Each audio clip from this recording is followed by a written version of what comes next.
তেমন কোনো এখানে আসলে নাস্তিকতার কোনো বিষয় নেই, আর আমাদের এখানে নাস্তিকতা নিয়ে কোনো বিষয়বস্তু আপাতত নেই। 14 ফেব্রুয়ারি নিয়ে আলোচনা আগামীকাল করার ইচ্ছা আছে ইনশাল্লাহ। আগামীকাল রাতে আমরা 14 ফেব্রুয়ারি নিয়ে আলোচনা করবো ইনশাল্লাহ। 14 ফেব্রুয়ারি বিশেষভাবে এই দিন যে অশ্লীলতা নিয়ে যে কাজগুলো হয় বা এই দিন উপলক্ষে যে ভ্রান্তিমূলক তথ্যগুলো আছে, আমরা এই বিষয়গুলো নিয়ে আমরা আলোচনা করবো ইনশাল্লাহ। তো আপনারা আগামীকাল রাতে ইনশাল্লাহ এই বিষয়ে আলোচনা করার ইচ্ছা আছে। তো হাসান ভাই, আপনি কি দেখতে পাচ্ছেন আমাকে? আপনাদের কোনো কোশ্চেন থাকলে করতে পারেন ইনশাল্লাহ, আমরা চেষ্টা করব আলোচনা করার। আর হাসান ভাইয়ের কাছে যে কোশ্চেন গুলো ছিল, আপনি যদি যুক্ত না হতে পারেন তাহলে আপনার কোশ্চেন গুলো করতে পারেন। এক ভাই কোশ্চেন করছেন যে মহানবী হযরত মুহাম্মদ সাল্লাল্লাহু আলাইহি সাল্লাম নূরের তৈরি কিনা। তো দেখেন, পবিত্র কোরআন বা সহিহ হাদিসে কোথাও মহানবী সাল্লাল্লাহু আলাইহি ওয়াসাল্লাম নূরের তৈরি এটা বলা হয়নি। তো পবিত্র কোরআন বলা হচ্ছে, আল্লাহ সুবহানাহু ওয়া তাআলা বলছেন সূরা কাহাফ অধ্যায় নম্বর 18 আয়াত নম্বর 110 এ বলা হয়েছে, কুল ইন্নামা আনা বাশারুম মিসলুকুম, আমি মানুষ তৈরি করেছি মাটি থেকে।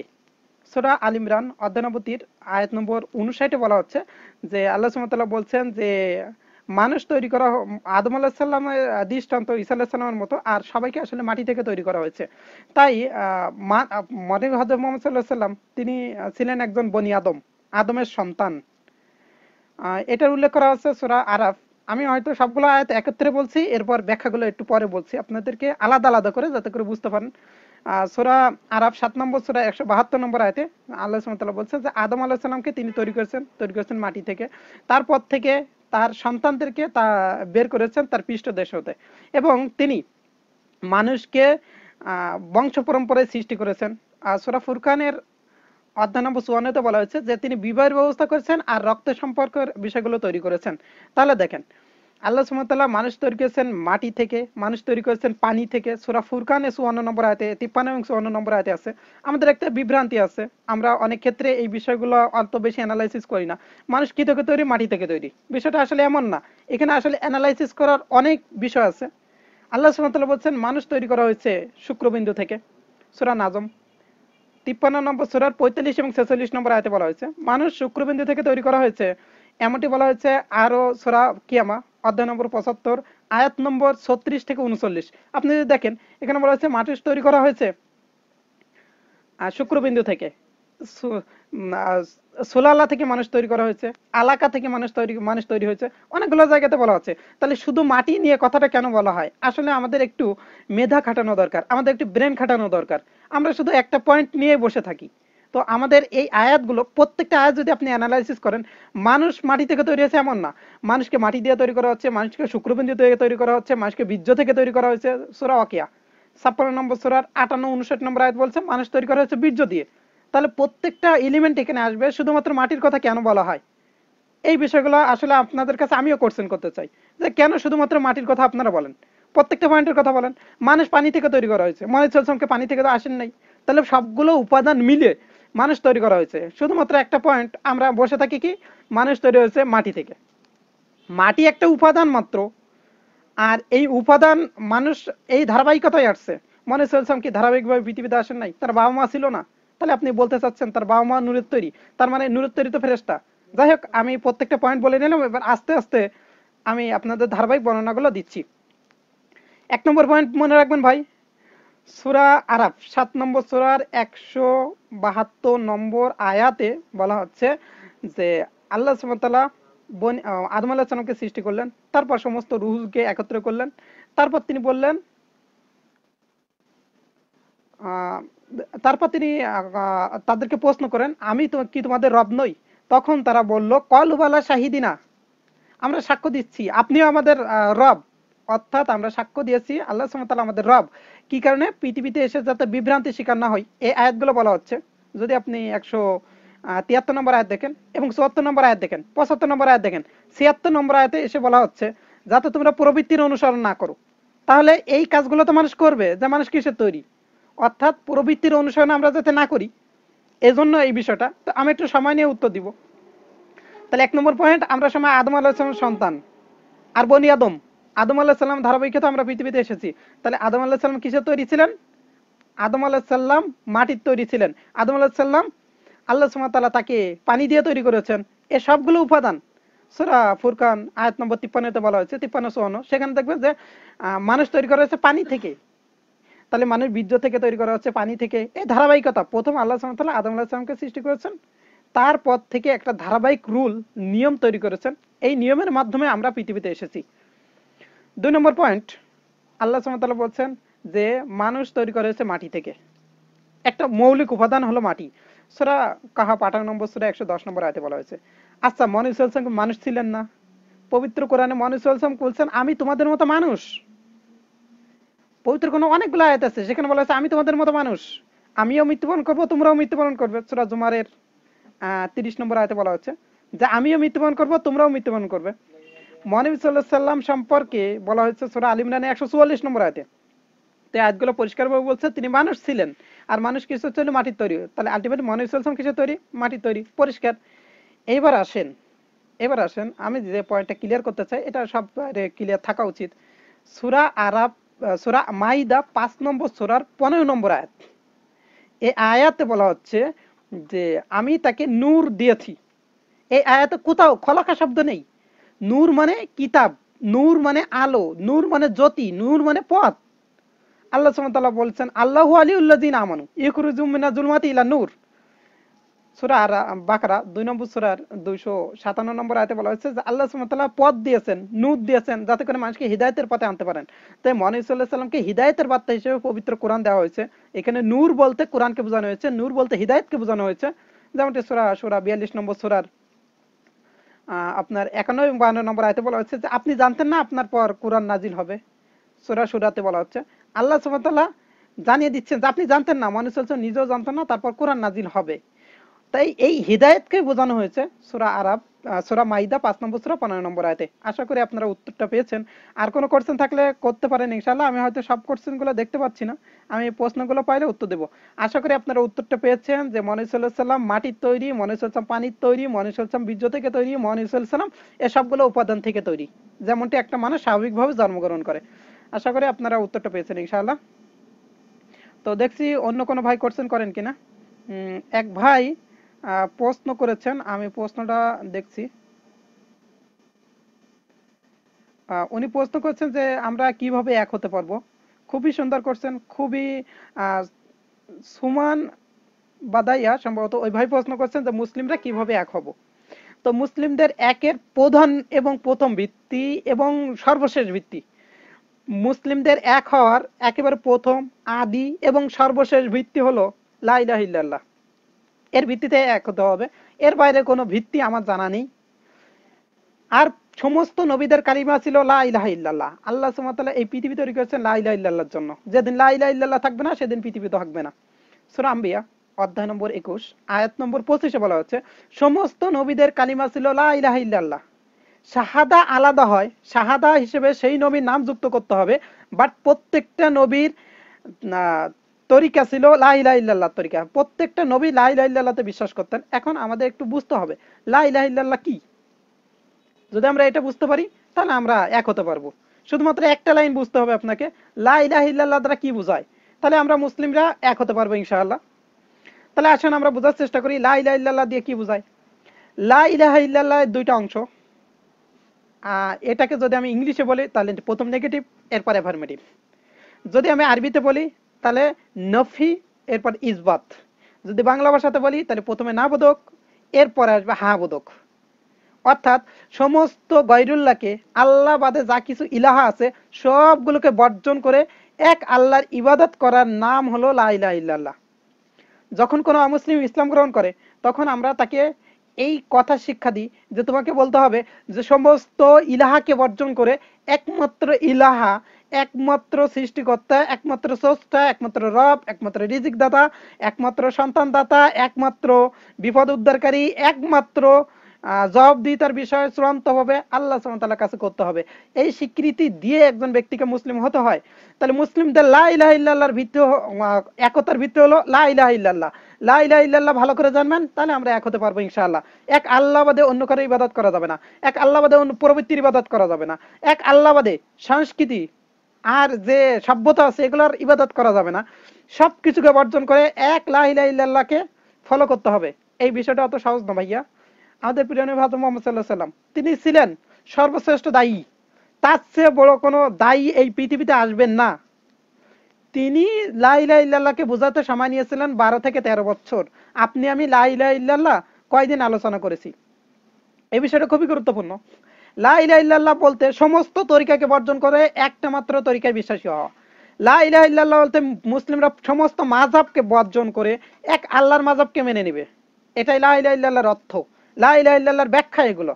লা ইলাহা ইল্লাল্লাহকে ব্যাখ্যা করলে পুরো ইসলাম আসবে। তো এটাই হলো মৌলিক বিষয়বস্তু। আর এখানে মাযহাব বলতে আমি পথ বা মত বোঝাচ্ছি। পৃথিবীতে হাজার পথ মত আছে, তো সব পথ মত বর্জন করে এক পথ এক মত এক পথে আসতে হবে। এটাই হলো আমাদের ঐক্যের প্রথম আদি এবং সর্বশেষ ভিত্তি আমার জানা মতে। তো আশা করি আপনি উত্তরটা পেয়েছেন। আর লা ইলাহা ইল্লাল্লাহর পর আমি ধারাবাহিক আলোচনা করবো ইনশাআল্লাহ, তখন আপনারা আরো বিস্তারিত জানতে পারবেন লা ইলাহা ইল্লাল্লাহ সম্পর্কে। ভাইয়া, আর কোনো ভাইয়ের কি কোনো কোশ্চেন আছে? রিজাউল ভাই বলছেন ঈসা নবীর কিতাব কি ছিল, ঈসা নবীর আগে জন্মে কি ধর্ম নিয়ে এসেছিলেন?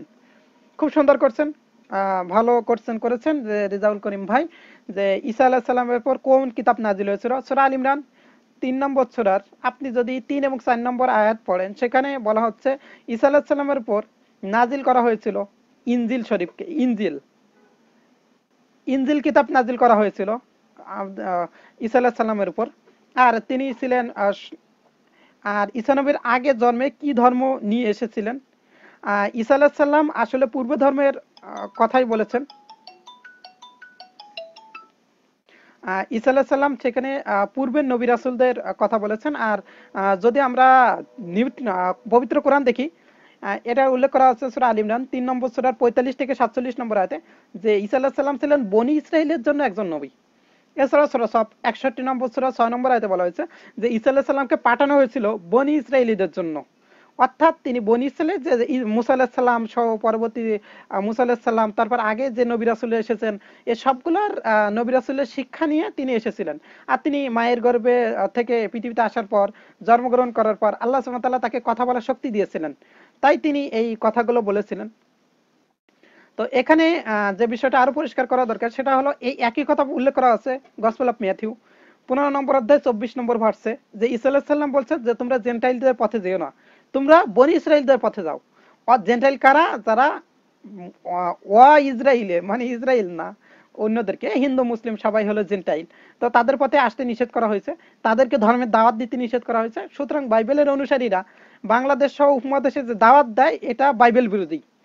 এটা উল্লেখ করা আছে গসপেল অফ ম্যাথিউ 10 নম্বর অধ্যায় 5 এবং 6 নম্বর ভার্সে, যে আমাকে ইসরায়েলে হারানো মেষের নিকট পাঠানো হয়েছে। তাহলে কোরআন এবং বাইবেল অনুযায়ী যীশু খ্রিস্ট বা ঈসা আলাইহিস সালাম, তারপর ইনজিল নাজিল হয়েছিল, তাকে পাঠানো হয়েছিল বনি ইসরায়েলীদের জন্য। যদিও বাইবেল বিকৃত হয়ে গেছে, বাইবেল পরিবর্তন হয়ে গেছে, এজন্য আমরা বাইবেলের এই শিক্ষাকে ফলো করতে পারছি না পুরোপুরি। এছাড়া বাইবেলের বিকৃতির আরো নমুনা হলো ঈসা আলাইহিস সালাম জন্মগ্রহণ করেছিলেন, মৃত্যুবরণ করেছেন, যদি তারপর এই ইনজিল নাজিল হয় আর সেটা যদি বাইবেল ধরা হয়, তাহলে তিনি মৃত্যুর পরে তার বর্ণনা লেখা হচ্ছে, এটা কিভাবে হতে পারে আপনারা চিন্তা করে দেখেন। এছাড়া বুক অফ ডিউটোনমি 34 নম্বর অধ্যায়, সেখানে মুসা আলাইহিস সালামের বর্ণনা করা হয়েছে, তার মৃত্যুর বর্ণনা করা হচ্ছে, কিভাবে মৃত্যুবরণ করেছেন, কবর কোথায় দেওয়া হয়েছে। তো একজন ব্যক্তি তারপর যদি কিতাব নাজিল হয়, মৃত্যুবরণ করলে তো কিতাব নাজিল শেষ হয়ে যাবে, তাই না? তো সেইখানে তার কিতাবে তার নিজের জীবনী, তারপরে তার মৃত্যু কিভাবে হচ্ছে, মৃত্যুর পরে কি হলো, এই জিনিসগুলো খুবই হাস্যকর। বাইবেল এতটাই বিকৃত হয়ে গেছে যে এটা খুবই হাস্যকর বস্তু হয়ে গেছে। তো আশা করি আপনি উত্তরটা পেয়েছেন যে তিনি আগের ধর্মকে সমর্থন করেছিলেন, আর প্রত্যেকটা ধর্ম এসেছে আল্লাহ সুবহানাহু ওয়া তাআলার পক্ষ থেকে। হাসান বিন নাসির ভাই, আর কোনো কোশ্চেন থাকলে করতে পারেন ইনশাআল্লাহ। আশা করি আপনি উত্তরটা পেয়েছেন যে ঈসা আলাইহিস সালামের উপর ইনজিল কিতাব নাজিল হয়েছিল এবং তিনি পূর্ববর্তী ধর্মকে সমর্থন করেছিলেন, এটার উল্লেখ করা আছে। এটা বলি, না হলে হয়তো অপূর্ণ থেকে যাবে। গসপেল অফ ম্যাথিউ 5 নম্বর অধ্যায় 17 থেকে 20 নম্বর ভার্সে তিনি তার উম্মতদেরকে বলছেন যে আমি নবীদের শিক্ষা পরিবর্তন করতে আসিনি, আমি সেগুলো হচ্ছে ফুলফিল করার জন্য, পরিপূর্ণ করার জন্য। তাই তাই শরিয়াতের কোনো একটা কথা যদি কেউ ভাঙ্গে, তাহলে সে স্বর্গরাজ্যে প্রবেশ করতে পারবে না। অর্থাৎ যদি কেউ মূর্তি পূজা করে, 2 করিন্থীয় 6 নম্বর অধ্যায় 9 এবং 10 নম্বর ভার্সে বলা হচ্ছে যদি কেউ মূর্তি পূজা করে তাহলে সে স্বর্গরাজ্যে প্রবেশ করবে না। অথচ ক্যাথলিক চার্চ মানে পুরোপুরি মূর্তিকে প্রমোট করে এবং মূর্তি পূজা করছে। আশা করি উত্তরটা পেয়েছেন। উত্তর করা প্রশ্ন করার জন্য ধন্যবাদ।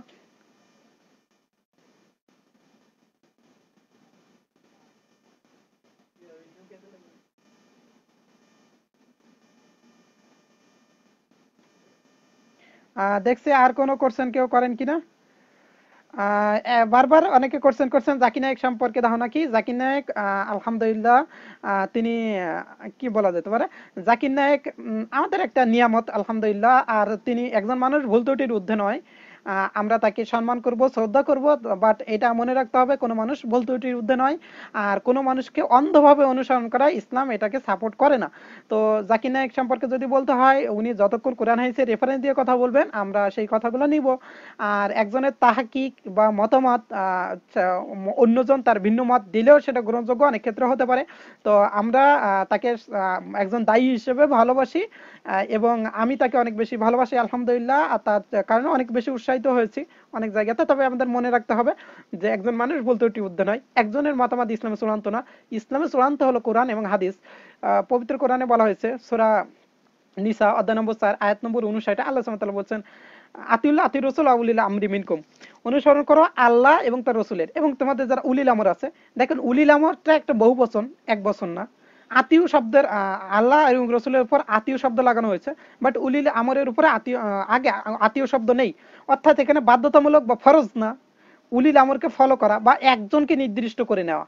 তাই এখানে জাকির নায়েক স্যারের যে বিষয়টা আমরা দেখব সেটা হলো তিনি একজন দায়ী। আর তার জন্য আমরা দোয়া করি প্ল্যান খুলে, এবং আল্লাহ সুবহানাহু ওয়া তাআলা তার সমস্ত আমলকে কবুল করুন, তাকে আরো বেশি পরিশুদ্ধ দান করুন, এবং তার মেধাকে আরো বেশি বৃদ্ধি করুন, এবং তাকে আরো কল্যাণ এবং বারাকাত দান করুন, এবং তার যে সমস্যাগুলো আছে সেগুলো দূর করে দিন। তার যে কাজগুলো অমুসলিমরা তার জন্য করে ষড়যন্ত্র হিসেবে, আল্লাহ সুবহানাহু ওয়া তাআলা তার সেই বিষয়গুলো দূর করে দিন। জাকির নায়েক হলো মুসলিম উম্মার জন্য একটা সম্পদ। এবং আলহামদুলিল্লাহ আরো অনেক ব্যক্তি আছে, শুধু জাকির নায়েক স্যার না। আমাদের একটা ভুল দেখি, আমরা চোখে যাকে দেখি সেটাকে বড় মনে করি, এটা ভুল। বড়কে আমরা কারোর সাথে কারো কম্পেয়ার করব না, এটা নিষিদ্ধ মুসলিমদের জন্য, কোনো কম্পেয়ার করতে যাবেন না। যার তার অবস্থানে রেখে বলুন যে অমুকের সাথে অমুকের তুলনা, এরকম করা আসলে আমি একমত নই। সূরা বাকারা 2 নম্বর সূরা 285 নম্বর আয়াতে আল্লাহ সুবহানাহু ওয়া তাআলা আমাদের শিখিয়ে দিচ্ছেন নবী রাসূলদের সাথেও তোমরা তুলনা করো না। সূরা নিসার 170 সূরা বাকারার 136 নম্বর আয়াতেও আপনি যদি পড়েন সেখানে বলছে তোমরা কম্পেয়ার করো না। অর্থাৎ আলেমদের একজনের সাথে একজনের কম্পেয়ার করবেন না, এটা আমি আপনাদের বলে দিচ্ছি যে এই কাজটা কখনো করতে যাবেন না। জাকির নায়েক স্যার আলহামদুলিল্লাহ তার যে অবদান, তার যে ত্যাগ, আল্লাহ সুবহানাহু ওয়া তাআলা সেটা কবুল করুন। এবং তিনি আমাদের অনেক কিছু দেখিয়ে দিয়েছেন, যেমন মিডিয়ার প্রতারণা, এটা জাকির নায়েক স্যার কাছ থেকে আমরা ভালোভাবেই দেখতে পেয়েছি। যেমন ওসামা বিন লাদেন নিয়ে জাকির নায়েক স্যারকে অনেক দোষারোপ করা হতো, এখন পরিষ্কার এটা হলো আমেরিকার সাজানো নাটক। তো এই বিষয়গুলো কিন্তু মুসলিমদের ভিতরে অনেক বিভ্রান্তি অনেক সময় ছিল। তো আলহামদুলিল্লাহ জাকির নায়েক স্যার কিন্তু এটা পরিষ্কার করেছেন। আর আমি যে বিষয়টা পরিষ্কার করব এখন একটু এই পয়েন্টটা, সেটা হলো সূরা নিসার 59 নম্বর আয়াতে বলছে ফাইন তানাজাতুম ফি শাইইন ফারুদ্দুহু ইলাল্লাহি রাসূল ইন কুনতুম তুমিনুনা বিল্লাহি ওয়া বিল ইয়াউমিল আখির। আল্লাহ সুবহানাহু ওয়া তাআলা শিখিয়ে দিচ্ছেন যদি কোনো মতভেদ হয়, সে জাকির স্যার হোক আর অন্য কেউ হোক, তাহলে আমাদের ফিরে আসতে হবে কোথায়? কুরআন এবং হাদিসের দিকে। কোথায় আছে? পবিত্র কোরআনে আছে। কোন সূরা আছে? সূরা নিসা। কত নম্বর আয়াতে আছে? 59 নম্বর আয়াতে। এখন মুখস্থ করে নেবেন এগুলো, যে আল্লাহ এবং রাসূলের ভিতরে মানার ক্ষেত্রে যদি কোনো মতভেদ হয়, তাহলে আমরা ফিরে আসবো কোথায়? আল্লাহ এবং রাসূলের দিকে, কুরআন এবং হাদিসের দিকে। জাকির নায়েক স্যারের দিকে যাবেন না, অন্য কোন আলেম উলামার দিকে যাওয়ার কথা বলা হয়নি, সরাসরি কুরআন এবং হাদিসের দিকে যাওয়ার কথা বলা হয়েছে। কনসেপ্ট ক্লিয়ার রাখবেন। জাকির নায়েক স্যার পৃথিবীতে সারা জীবন থাকবে না, কিন্তু কুরআন হাদিস কিয়ামত পর্যন্ত থাকবে। তাহলে আমাদের মূল জায়গাতে আসতে হবে। হয়তো অনেকের ভালো নাও লাগতে পারে, বাট এটা পরিষ্কার, আমরা পরিষ্কার থাকবো, আমাদের ব্রেন আমাদের ধারণা সবকিছু পরিষ্কার থাকতে হবে। এটা আমার মতামত, কেউ দ্বিমত পোষণ করতে পারেন। সূরা নিসার 59 নম্বর আয়াতে পরিষ্কারভাবে বলা হচ্ছে মানো আল্লাহ এবং রাসূলের এবং তোমাদের উলিল আমরদের, যদি তোমাদের ভিতরে কোনো মতভেদ হয়, মতনৈক্য হয়, তা আল্লাহ এবং রাসূলের দিকে ফিরে আসো। এক নম্বর পয়েন্ট মনে রাখবেন। আয়াতটা 2 নম্বর আয়াত, 2 নম্বরে যে আয়াতটা বলবো সূরা নাহল 16 নম্বর সূরার 43 এবং 44 নম্বর আয়াতে বলা হচ্ছে ফাসালু আলা যিকরি ইন কুনতুম লা তা'লামুন বিল বাইনাতি ইলা জুবুর, না জানলে জ্ঞানীদের কাছে জিজ্ঞাসা করো এবং জেনে নাও দলিল এবং প্রমাণ সহকারে। আমরা জাকির নায়েক স্যারের কাছ থেকে জানি আর অন্য কারোর কাছ থেকে জানি, আমাদের মূল ফর্মুলা, মূল নীতিমালা হলো আমাদের দলিল এবং প্রমাণ সহ জানতে হবে। এটা আল্লাহ সুবহানাহু ওয়া তাআলার নির্দেশ। দলিল প্রমাণ সহ জানলেন, এরপরেও যদি আপনার কনফিউশন হয় বা দেখেন দলিলগুলো একই রকম, তখন কি করবেন? বা সোর্স আপনি যা পারছেন সেটাতে সিদ্ধান্তে আসতে পারছেন না, এরপরে ক্যাটাগরি সূরা জুমার 39 নম্বর সূরার 18 নম্বর আয়াতে আল্লাহ সুবহানাহু ওয়া তাআলা বলছেন যে মুমিন তারাই যারা সব কথা শুনে এবং উত্তমটা গ্রহণ করে, উত্তমটা গ্রহণ করবেন। এরপরেও যদি আপনি সিদ্ধান্তে না আসতে পারেন, দেখেন ইসলাম একার পরিষ্কার, ইসলাম একার পরিষ্কার ধারণা দিচ্ছে। সহিহ বুখারী 2 নম্বর অধ্যায় কিতাবুল ঈমান হাদিস নম্বর 52 তে বলা হয়েছে যে 50 থেকে 52 নম্বর হাদিসে বলা হচ্ছে যে মুমিন তারাই মুমিনরা তারা সন্দেহজনক বিষয় থেকে দূরে থাকে, অর্থাৎ আপনি সন্দেহজনক বিষয় থেকে দূরে থাকবেন। পবিত্র কোরআনে সন্দেহজনক বিষয় থেকে দূরে থাকার কথা অনেক আয়াতে বলা হয়েছে। আপনি সিদ্ধান্ত আসতে পারছেন না, সন্দেহ লাগছে, সেই সন্দেহগুলো বাদ দিন, অথেন্টিক রেফারেন্সগুলো ফলো করেন, সেটাই সবার জন্য ভালো। আর মুসলিমদের ভিতরে ঐক্যমত মতভেদ সৃষ্টি করা এটা নিষিদ্ধ। সূরা আল ইমরান 102 নম্বর আয়াতে বলা হয়েছে আতাসিমু হাবলিল্লাহি জামিআ ওয়া লা তাফাররাকু, আল্লাহর রজ্জুকে ধরো, আঁকড়ে ধরো, বিচ্ছিন্ন হয় না। মুসলিমদের কোনোভাবে বিচ্ছিন্ন হওয়া উচিত না। এই প্রসঙ্গে আমি একটা কথা বলতে চাই, আমাদের আহলে হাদিস এবং হানাফি ভাইদের উদ্দেশ্যে আমি বলবো আপনাদের বেশি বেশি আলোচনা করা উচিত যে কিভাবে আমরা ঐক্যবদ্ধ হতে পারি। পবিত্র কোরআন এবং সহিহ হাদিস সহিহ সুন্নাহর মাধ্যমে আমরা ঐক্যবদ্ধ হতে পারি, সেটা আছে। কিন্তু তার পাশাপাশি আপনারা মতামত দিবেন ইনশাআল্লাহ। আর পবিত্র কোরআনের সূরা আনাম 6 নম্বর সূরা 159 নম্বর আয়াতে বলছে যে যারা ইয়া আইয়ুহাল্লাযিনা আমানু ইন্না দ্বীনা ফাররাকু, যারা ঈমান এনেছে তাদেরকে বলা হচ্ছে যারা দ্বীনে মতভেদ সৃষ্টি করে, মতপার্থক্য সৃষ্টি করে, তাদের সাথে নবী মুহাম্মদ সাল্লাল্লাহু আলাইহি সাল্লামের কোনো সম্পর্ক নেই। আল্লাহ সুবহানাহু ওয়া তাআলা আমাদের ভিতরে ঐক্য দান করুক। জাযাকাল্লাহ খাইরান ভাইজান প্রশ্ন করার জন্য। জি ভাই, আশা করি উত্তরটা পেয়েছেন এবং প্রশ্ন করার জন্য ধন্যবাদ।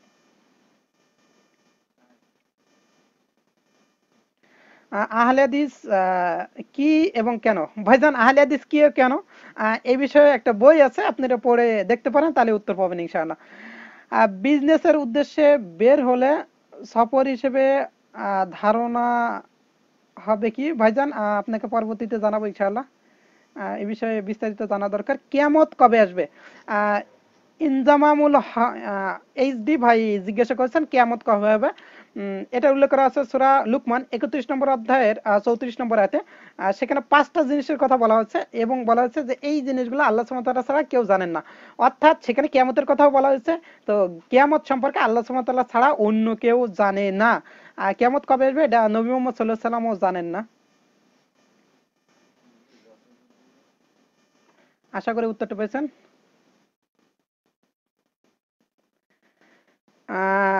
এস কে শাহবাজ ভাই বলেছেন টাকা পকেটে রেখে সালাত আদায় করা কি হারাম? না ভাইজান, আপনি টাকা পকেটে রেখে সালাত আদায় করতে পারবেন, তবে টাকা যাতে সামনে না পড়ে যায় সেটা দেখবেন এবং টাকার উপরে যাতে আপনি সিজদা না দেন সেই বিষয়গুলো দেখবেন। এছাড়া আহলে ইলমরা বলেছেন যে টাকা সামনে রেখেও টাকা পকেটে রেখে আপনি সালাত আদায় করতে পারবেন, কারণ সেটা দেখা যাচ্ছে না। এখানে বলছেন যে প্রশ্নকালীন নাম কুসুমদোলা।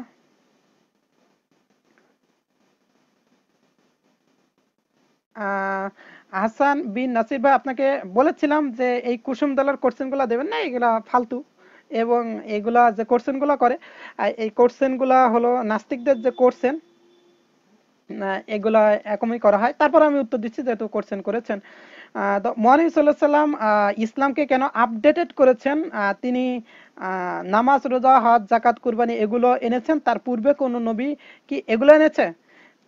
উনি বলছেন যে ইসলামকে আপডেটেড করেছেন কেন, আর পূর্ব নবীরা এগুলো এসেছে কিনা।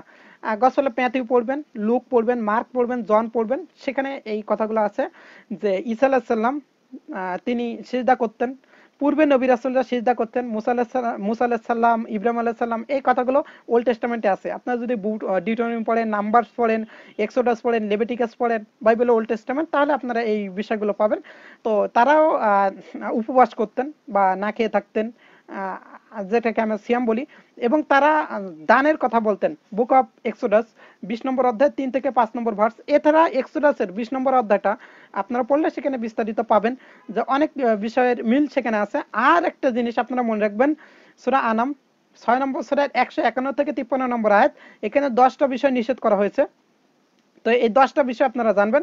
তো কুসুমদোলা কোশ্চেন করেছেন যে আপডেটেড করেছেন কেন? মহানবী সাল্লাল্লাহু আলাইহি সাল্লাম ইসলামকে আপডেটেড করেননি, অনেকের একটা ভুল ধারণা আছে। আর ইসলাম কোনো পুরাতন নতুন ধর্ম নয়। ইসলাম ধর্ম এই পৃথিবীর সবচাইতে আদি ধর্ম, এবং ইসলাম ধর্ম পৃথিবীতে সেদিন এসেছে যেদিন এই পৃথিবীতে প্রথম মানুষটা এসেছে। আর সেটা অনেক আগে একবার, এর ডেট আমরা বলতে পারি না, বাট পৃথিবীতে যখন প্রথম মানুষ এসেছে তখন ইসলাম এসেছে। ইসলাম নতুন কোনো ধর্ম নয়। আর হিন্দু ধর্ম কোনোভাবেই সনাতন ধর্ম না। এটা নিয়ে বিস্তারিত আসলে আলোচনা করা দরকার। হিন্দু ধর্ম সনাতন ধর্ম নয়। কেন? কারণ সংস্কৃত ভাষার জন্ম কতদিন? 350 থেকে 4000 বছর। তো পৃথিবীর বয়স কতদিন? পৃথিবীর বয়স মিলিয়ন মিলিয়ন বছর। তাহলে আমরা যদি বলি যে হিন্দু ধর্ম সবচেয়ে আদি ধর্ম, তাহলে এটা সবচাইতে বড় জাহালাত, এটাই বড় মূর্খতা, এটাই সবচেয়ে বড় ভুল। কারণ হিন্দু কখনো মানে আদি ধর্ম নয়। আদি ধর্ম হলো ইসলাম। এবং নবী রাসূলরা এসেছেন, এর বর্ণনা আছে মিশকাতুল মাসাবিতে 1,24,000। তো প্রত্যেকে যদি আপনার 1 বছর করে ধরেন, তাহলে 1,24,000 বছর আগে ইসলাম এসেছে মিনিমাম। কারণ অনেক নবী আছে 950 বছর দাওয়াত দিয়েছেন। নূহ আলাইহিস সালাম, সূরা নূহ 71 নম্বর একটা সূরায় আছে। তো ইসলামকে আপডেটেড করা হয়নি, আপডেটেড করেছেন আল্লাহ সুবহানাহু ওয়া তাআলা। এটাকে সর্বশেষ এবং চূড়ান্ত করেছেন আল্লাহ সুবহানাহু ওয়া তাআলা। মুহাম্মদ সাল্লাল্লাহু আলাইহি সাল্লাম হলেন সর্বশেষ এবং চূড়ান্ত নবী ইসলামের। সূরা আহজাব 33 নম্বর সূরা 40 নম্বর আয়াতে বলা হয়েছে, মা কানা মুহাম্মাদুন আবা হাদিম রিসালাকুম আলা খাতামেন নবীন। এখানে নবুয়াতে সিলমেয়র হিসেবে সর্বশেষ নবী হিসেবে মুহাম্মদ সাল্লাল্লাহু আলাইহি সাল্লাম এসেছেন। তার আগে 1,24,000 কম পয়গম্বর এসেছেন, নবী রাসূল এসেছেন। তো তিনি এটাকে আপডেটেড করেননি, আল্লাহ সুবহানাহু ওয়া তাআলা আপডেট করে দিয়েছেন। তিনি এটা উপযুক্ত মনে করেছেন, তাই এটা নির্ধারণ করে দিয়েছেন। তো এ বিষয়ে আসলে বিস্তারিত আলোচনা করা দরকার। তো আমরা পরবর্তী কোনো সময় আলোচনা করবো ইনশাআল্লাহ। তো প্রশ্নটা আমার কাছে দেওয়ার জন্য হাসান ভাইকে অসংখ্য ধন্যবাদ। জাযাকুমুল্লাহ খাইরান। জাকির নায়েক কমপ্লিটলি ধর্মতত্ত্বে বিশেষজ্ঞ। ভাইজান হামিদ বিন শাহিদুল্লাহ ভাই বলেছেন জাকির নায়েক স্যার হলেন ধর্ম বিশেষজ্ঞ। অবশ্যই ঠিক কথাই বলেছেন। আহলে হাদিস কি এবং কেন, আগে উত্তর দিয়েছি। মাওলানা শব্দের অর্থ কি? মাওলা শব্দ থেকে, মাওলা আল্লাহ সুবহানাহু ওয়া তাআলার একটা নাম। মাওলানা অর্থ হলো আহ, তো এই নামের মাওলানা আল্লাহ সুবহানাহু ওয়া তাআলার একটা নাম। তো এই মাওলা আল্লাহ সুবহানাহু ওয়া তাআলার একটা নাম। আর এই মাওলার নাম নিয়ে অনেকেরই আপত্তি আছে। অনেকে আছেন যে মাওলা না শব্দ ব্যবহার করা যাবে কিনা, এগুলো বর্জন করা হয়তো ভালো হবে। প্রশ্ন করার জন্য ধন্যবাদ। আমার একটা প্রশ্ন, কারণ মা মারা গেলে তার বাবা যদি অন্য একটা বিয়ে করে, তাহলে মাকে সম্মান করলে কি নিজে মায়ের হক পূরণ হবে? ভাইজান সুন্দর একটা কোশ্চেন। নাইম বিল্লাহ ভাই খুব সুন্দর একটা কোশ্চেন করেছেন যে তার কারোর যদি একজন মা মারা যায়, তার বাবা যদি অন্য একজনকে বিয়ে করেন, এবং তিনি যদি তার দেখাশোনা করেন বা দায় দায়িত্ব পালন করেন, তাহলে তার হক আদায় হবে কি না? না ভাইজান, এটা আসলে একজনের হক পূরণ হওয়া সম্ভব নয়। আর আপনার গর্ভে যিনি ধারণ করেছেন সেই মায়ের গর্ভকে সম্মান করতে বলা হয়েছে। সূরা লুকমান 31 নম্বর সূরা 10 নম্বর আয়াতে আছে। এছাড়া সূরা আহকাফ 46 নম্বর সূরা 15 নম্বর আয়াতে আছে। তাহলে অন্য একজনকে মা ডেকে অন্য একজনের মাধ্যমে এটা পূরণ হওয়া সম্ভব নয়। তবে তিনি হলেন গায়রে মাহরম, তাকে সম্মান করা, তাকে ভালোবাসা, তাকে শ্রদ্ধা করা অবশ্যই গুরুত্বপূর্ণ বিষয়। এবং এটা সামাজিকতার দিক দিয়ে অনেক বেশি গুরুত্বের বিষয়। তবে আপনার মায়ের হক কোনোভাবে অন্য মা দিয়ে পূরণ হতে পারে না, এমনটি আমার জানা মতে বললাম আর কি। এরপর দেখি আরো আজকের বিষয় ভাই, আজ এমনি আমরা আলোচনা করতে আসছি, নির্দিষ্ট কোনো বিষয় নাই।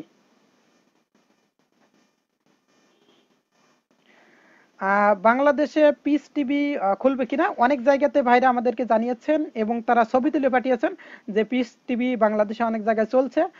তবে এখনো পরিষ্কার না আমরা সব জায়গায় চলছে কিনা। আপনি আপনার ডিশ লাইনের অপারেটরকে জিজ্ঞাসা করতে পারেন, তাহলে হয়তো তারা জানাতে পারবে ইনশাল্লাহ। প্রশ্ন করার জন্য ধন্যবাদ।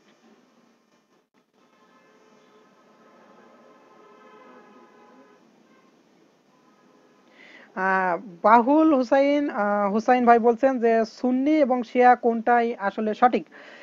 ভাইজান প্রশ্ন করার জন্য ধন্যবাদ। যে সুন্নি এবং শিয়া এটা সঠিক কিনা, তাটা মানদণ্ড হলো কোরআন এবং সহিহ সুন্নাহ। যারা সহিহ সুন্নাহ ফলো করবে এবং সালফে সালেহিনদের ফলো করবে, তারাই হলো সঠিক। আশা করি উত্তরটা পেয়েছেন। যারা এটা করবে তারাই সঠিক। এখন সেটা সুন্নি নাম দিলেই যে সুন্নি, শিয়া নাম দিলেই যে শিয়া, বিষয়টা এমন না। শিয়া শব্দের অর্থ হলো অনুসারী, কোরআনেও এই শব্দটা এসেছে। তো এখন কোরআন এবং সহিহ সুন্নাহর সঠিকভাবে ফলো করলে সেই মুক্তি পাওয়ার যোগ্য, তিনি মুক্তি পাবেন। এবং তাকেই সঠিক বলে আমরা মেনে নেব। আশা করি উত্তরটা পেয়েছেন। এক ভাই গাজাওয়াতুল হিন্দ সম্পর্কে জিজ্ঞাসা করেছেন, এই সম্পর্কে হাদিসগুলো আমাকে স্টাডি করতে হবে। প্রশ্ন করার জন্য ধন্যবাদ।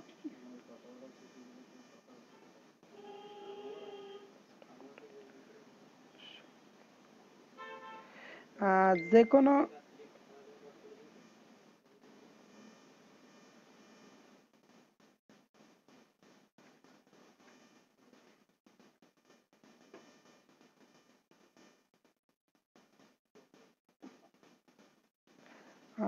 দেখছি। আর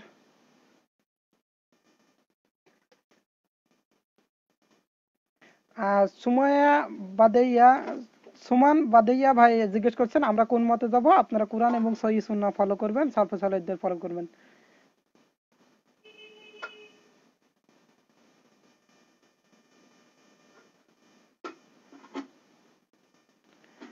আহ, হজের সময় সাদা কাপড় পরা হয় কেন? এসকে শাহবাজ ভাই প্রশ্ন করেছেন। হজের সময় সাদা কাপড় পরা হয় এজন্য, শুধুই যে সাদা কাপড় পরতে হবে এমন না, তবে সাদা কাপড় পরা হয় এজন্য। আপনাকে আরেকটা প্রশ্ন করি, তাহলে উত্তরটা খুব সহজে বুঝতে পারবেন। যে স্কুলে একটা ড্রেস থাকে কি জন্য? স্কুল বা মাদ্রাসায় তো পড়লে একটা ড্রেস থাকে, এটা কি জন্য থাকে? যাতে করে আপনি কোন ফ্যামিলি থেকে এসেছেন এটা বিষয়বস্তু নয়, আপনার ভিতরে গর্ব অহংকার যাতে না থাকে। সবার একই রকম ড্রেস দিয়ে বোঝাচ্ছে যে সবাই একই স্কুলে পড়বে, একই জায়গাতে থাকবে, একই রকম শিক্ষায় শিক্ষিত হবে, যাতে করে সবার ভিতরে গর্ব অহংকার না থাকে। তো এই জন্য আমরা হজের সময় সাদা কাপড় পরি, যে আপনার পাশের লোকটা ধনী না গরিব আপনি জানেন না, এখানে গর্ব অহংকারের কোনো সুযোগ নেই। এজন্যই আমাদের হজের সময় সাদা কাপড় পরা হয়। আশা করি উত্তরটা পেয়েছেন। জাযাকুমুল্লাহ খাইরান।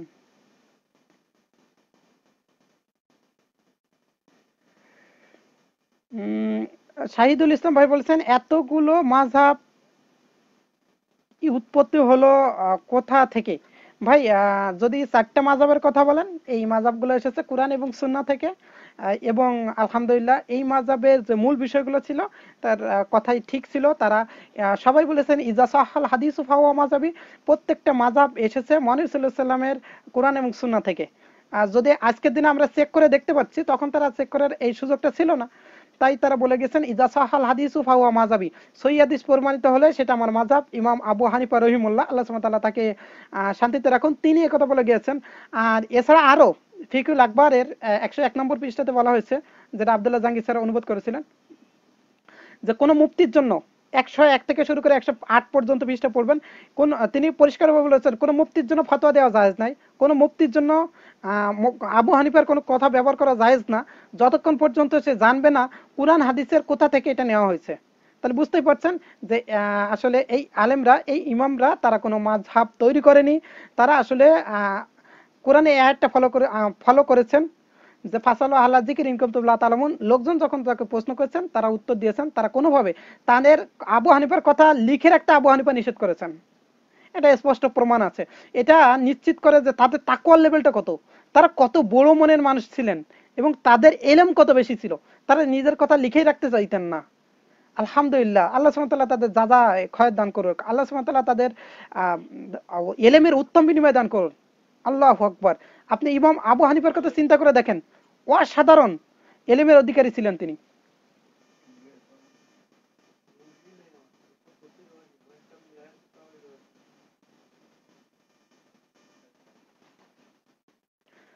আহ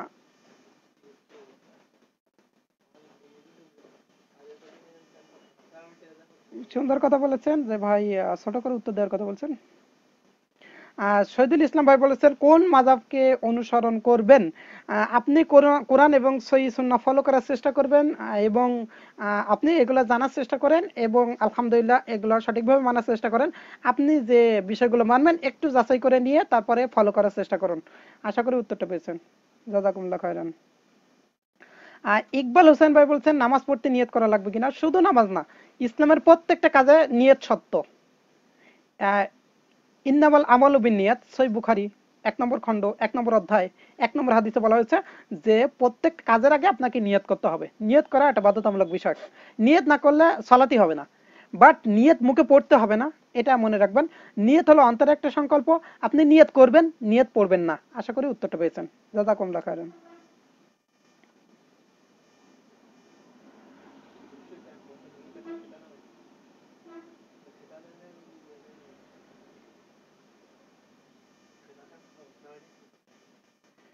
আমি দেখছি আর কোনো প্রশ্ন কেউ করেন কিনা।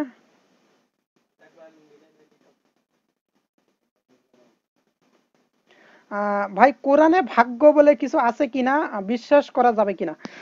জি ভাইজান, আমাদের ভাগ্যের কথা, এটা একটা ক্রিটিক্যাল ইস্যু এবং এটা একটা বিস্তারিত আলোচনা দরকার, তাহলে মানুষের ভিতরে ধারণাগুলো দূর হয়। তাকদীর নিয়ে, তাকদীর ইসলামের একটা স্তম্ভ, এটা উল্লেখ করা আছে সূরা কমার 54 নম্বর সূরার 49 নম্বর আয়াতে।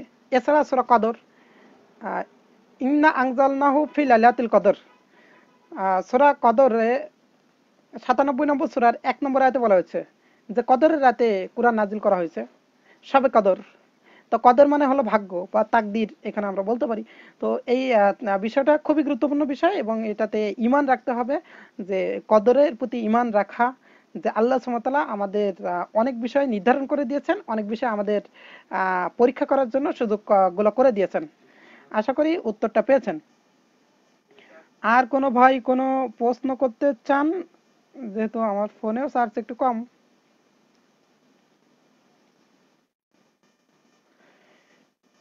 তো অনেক ভাই প্রশ্ন করেছেন। গাজওয়াতুল হিন্দ সম্পর্কে আপনি হাদিসগুলো পড়লে জানতে পারবেন। আর অনেকগুলো হাদিস ছিল সেখানে, হাদিসগুলো মুরসাল পর্যায়ের হাদিস, এজন্য আমি বলেছি যে উত্তরটা আরো একটু স্টাডি করে দেওয়া দরকার, যাতে করে কথাগুলো ভুল না হয়ে যায়। আশা করি উত্তরটা পেয়েছেন। মিলাদ পড়ার পর কিয়াম করা জায়েজ আছে কিনা আব্দুল হাসিম ভাই জিজ্ঞাসা করেছেন। এখন আমি একটা প্রশ্ন আপনাদের করতে চাই আব্দুল হাসিম ভাই, সেটা হলো যে মহানবী সাল্লাল্লাহু আলাইহি সাল্লাম মিলাদ পড়েছেন কিনা?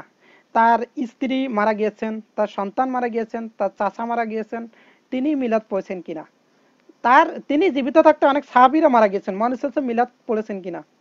এর চেয়ে বড় প্রশ্ন, আপনারা কি কখনো চিন্তা করে দেখেছেন, ভেবে দেখেছেন মিলাদ শব্দের অর্থ কি? মিলাদ শব্দের অর্থ জন্ম। তাহলে মানুষ মরলে মিলাদ দেয় কেন? দোকান উদ্বোধন হলে মিলাদ দেয় কেন? তাহলে শব্দগত অর্থই দেখলে দেখা যায় যে মিলাদের কোনো অস্তিত্ব ইসলামে নেই আপাতত। তাহলে দেখেন, এই সমস্ত মিলাদে বিশ্বাস করা যাবে না। মিলাদে মানে কিয়াম তো দূরের কথা, মিলাদে এমনি কারো সম্মান দাঁড়ানো যেতে পারে, এর রেফারেন্স আমরা হাদিস থেকে পাই। বা কারো অনেক মনে চলছিলাম নাজ্জাসী বাদশার সম্মানার্থে দাঁড়িয়েছিলেন, তো এটা মানে দাঁড়ানো যায়, সেটা ভিন্ন বিষয়। সম্মান স্বাভাবিক সম্মানে দাঁড়ানো যায়, কিন্তু যেভাবে আল্লাহর সামনে আমরা দাঁড়াই এরকম সম্মানে কাউকে সামনে দাঁড়ানো শিরক হবে। এবং শিরক না হলেও এটা অনেক বড় অন্যায় কাজ হবে। আশা করি উত্তরটা পেয়েছেন, যে মিলাদি নেই সেখানে আবার জায়েজ না জায়েজের তো প্রশ্নই আসে না, কিয়াম করার তো প্রশ্নই আসে না। আহ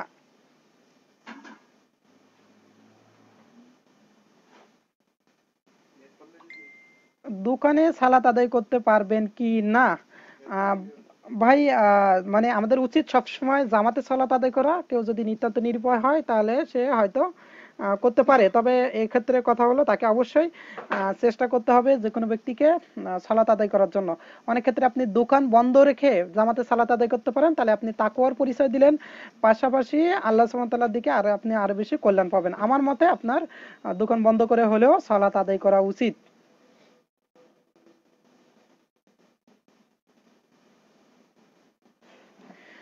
মাহাজাব মেনে চললে 73 ভাগ হয়ে যাবে, 73 দলের যে করে একটা ভাগ মাজাব না ভাই, বিষয়টা এমন না। হয়তো আপনার এখানে ধারণাটা ভুল হচ্ছে। কেউ যদি 4টা মাজাবের একটা মানে, তবে তাকে অবশ্যই কোরআন সুন্নাহর প্রমাণ সহ মানতে হবে, তবে সে ওই ভাগের ভিতরে পড়ছে না যাদেরকে সরাসরি জাহান্নামী বলা হয়েছে। আহলে এমরা এমনটি বলছেন না। আর আপনারা যদি বেশি কোশ্চেন করতে চান, আমাদের জেনে নিন, জিজ্ঞাসা গ্রুপে করবেন, ইনশাআল্লাহ সেখানে বড় বড় আলেমরা আছেন, আপনাদের ভালোভাবে উত্তর দিতে পারবেন।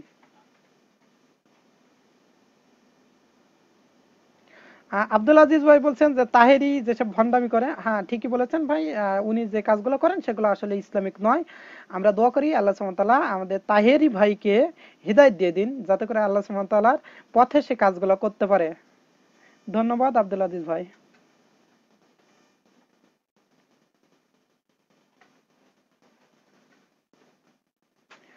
জিকির মানে আল্লাহ স্মরণ, জিকির সর্বাবস্থায় করা যেতে পারে, জিকির সর্বাবস্থায় করা যাবে। আশা করি উত্তরটা পেয়েছেন রাসেল ভাই।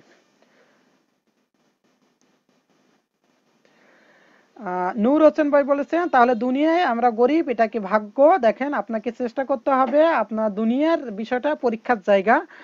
আপনি চেষ্টা করে আপনার ভাগ্যকে পরিবর্তন করতে পারবেন। সূরা হুদের হুদ মানে সূরা রাদের 11 নম্বর আয়াতে বলা হয়েছে, সূরা আনফালে 53 নম্বর আয়াতে বলা হয়েছে। আশা করি উত্তরটা পেয়েছেন। সুন্নি ও ওয়াহাবি কি? সুন্নি মানে যারা মানে সুন্নতের অনুসরণ করবে, বাস্তবে কেউ মানে অনেকেই করে না, শুধুমাত্র নাম দিয়ে রাখছে। ও হাবি কি কি ভাই, হাবি কি এই নামটা জানি না।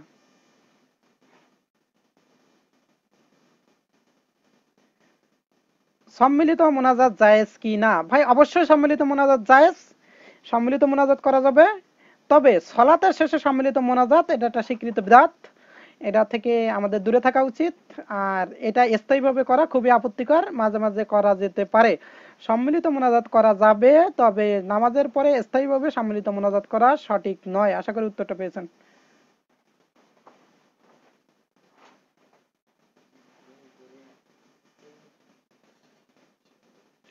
আর যদি কোনো মুসলিম তওবা না করে মারা যায়, তাহলে সে কি কোনোদিন জান্নাতে যেতে পারবে?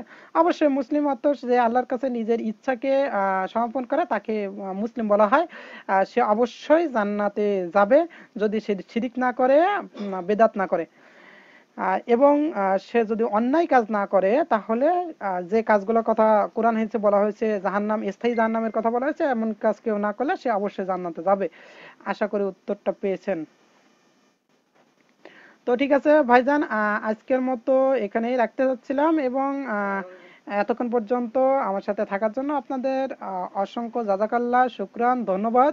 আমার জন্য দোয়া করবেন, পরবর্তীতে আবারও আপনাদের সাথে কথা হবে। আর আপনাদের আরো অনেক বিষয়বস্তু নিয়ে আলোচনা হবে ইনশাআল্লাহ। ততক্ষণ পর্যন্ত ভালো থাকবেন, সুস্থ থাকবেন। আসসালামু আলাইকুম ওয়া রাহমাতুল্লাহি ওয়া বারাকাতুহু। ওয়া আখিরি দাওয়ানা আনিল হামদুলিল্লাহি রাব্বিল আলামিন।